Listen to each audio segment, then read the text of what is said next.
Well, friends, it's been a little while since I've made a video about my journey, my metabolic journey. It started, as some of you will know, with a trip to the hospital and being diagnosed ultimately as a type 2 diabetic, having an A1C that was up around 9, which is not okay. We need to have an A1C reading of less than 6. And preferably, we'd like it down between 5 and 5.5. So what does it mean to become a type 2 diabetic? Well, in my case, as I'm a mesomorphic male, in other words, I'm large bone structure, and basically carbohydrates become fat very easily and quickly in my body type. Now, I was able to reverse this process, and in the process of doing that, I was successful in losing 130 plus pounds. Am I ever grateful? No, I didn't ever think this would happen to me. I'd tried all kinds of calorie restriction diets, or 1,200 calories a day, or shakes and protein and whey, and well, it didn't work. I'll tell you what has worked. What has worked was going out and getting a constant glucose monitor, which is a little device that helped me understand just what I was eating and how it was impacting my body. In other words, it was creating an insulin response inside me, which is a hormone necessary for my body to live, but it was also a growth hormone, growing fat. And any carbohydrates I ate were turned into fat. We're going to use a word now, ketogenic. And a lot of people have got problems with that. I hear all the time from people. They say, "Hey, Paul, I tried keto, it didn't work." Well, I've got a small tip for you. I tried keto, I failed at it miserably, and I never quit. And I lost weight. I lost 100 pounds doing a low-carb, dirty, not real compliant ketogenic lifestyle. I started learning about counting how many carbohydrates I was eating in a day. You know, people, I didn't have any idea that I should even add up or count the number of carbohydrates I was eating. Never even occurred to me. Nobody even told me. Matter of fact, I grew up in a world where we were gonna not eat any fat, cut it all off our plate, give it to the dogs and the animals, because boy, they sure like it, as if that's not a clue.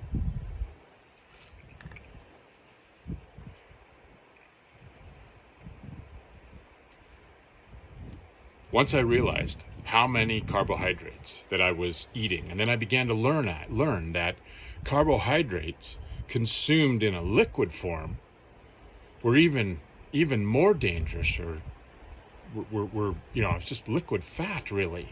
Just a little bit of quick energy for maybe a couple of hours. You know, that chocolate bar in the afternoon, when we're crashing. We talk about a coffee break at 10:30. Well, that's because we had a big carb-filled breakfast that, quite frankly, we didn't really need. It's called breaking a fast for a reason. So I began to learn that there are ways to break a fast, and that there are also times to break a fast. We don't have to break a fast first thing in the morning. As a matter of fact, if you're not hungry, I strongly suggest you don't eat. If you can push your fast to, 10:30, 11, a lot of days I go till noon. Boy, that intermittent fasting, that's a real neat secret. I'm so glad I learned that.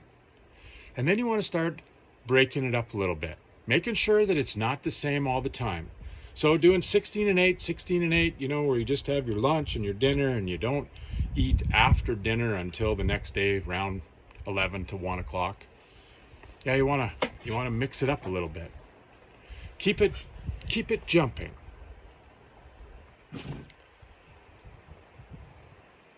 I'm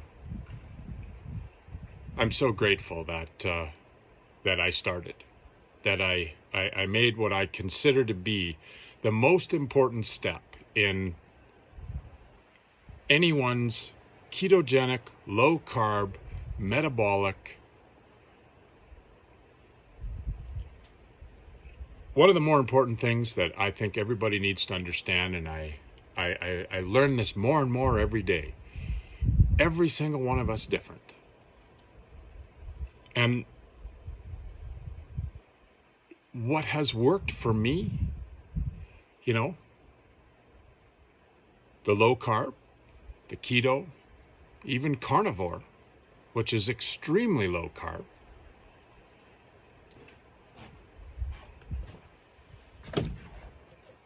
Well, maybe that's not exactly the combination for you. Maybe you want to be ketovore and continue to have some of your berries and your fruits. But you're going to look at and be careful about which berries and fruits they're at. Not everybody has 130 pounds to lose. Matter of fact, I know some people that, well, they just need to fix some other issues of health that they've got to deal with. Boy, I tell you, it's incredible talking with people and hearing how their skin, the skin's the largest organ on the body. And as we go through this metabolic journey, as we go through some autophagy, and we learn that our body can begin to clean itself up.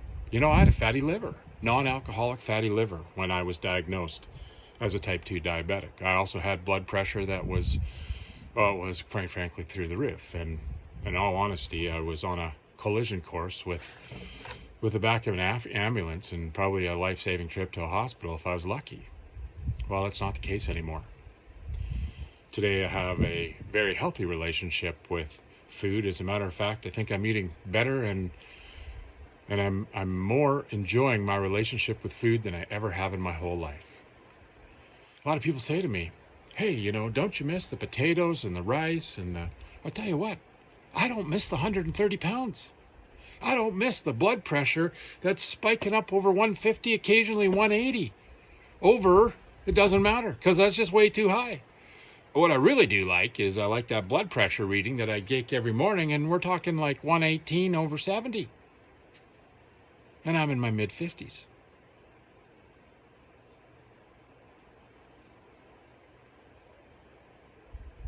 So I don't know what your why is. My why was I ached.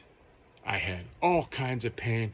I remember in our arms, we used to sit there and we used to take these little massager things that you get from the physiotherapy, try to work out all this pain that was in my arms.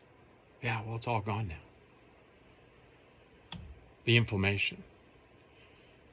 I used to take all kinds of anti-inflammatory medication just to get over the ache and the pain in the morning. I'm not saying that it's perfect today. Boy, I got lots of physical injuries that have happened over the years that I still got to live with. But, those conversations with the doctors where they're like, oh, Mr. McLeod, you're just highly arthritic and this is the best it's going to get. Well, guess what? They were wrong. Fix your type 2 diabetic insulin resistance. Become non-diabetic. Crush your need for carbs. Get to a place where you no longer are getting controlled by the foods that they put in carbohydrates that create a desire to eat more foods that we don't need, like an entire bag of potato chips. Learn about some of these hormones, like insulin, like lectin. We live in such an amazing day where we have this thing called the internet. And we can communicate with people like I am here today. And you can go and search on YouTube or TikTok or wherever it is you like to go, or Instagram, whatever your pleasure is. And go and learn and find out. Boy, I tell you, I poured a lot of hours into listening to people who had accomplished or who had been down the road that I desperately wanted to go down. And then I did the most important thing. I started. took what I call the dignity of risk, and I went for it. And boy, am I ever glad I did. So today's little short, this clip is for somebody out there who is living the life that I was living. You're metabolically very unhealthy. You're struggling as you've starting to age out a little bit. You got a belly, a big fat face, a lot of weight that you're carrying. Man, I walk around today without that 130 plus pounds, and well, it's like not having another person on my back. It's amazing.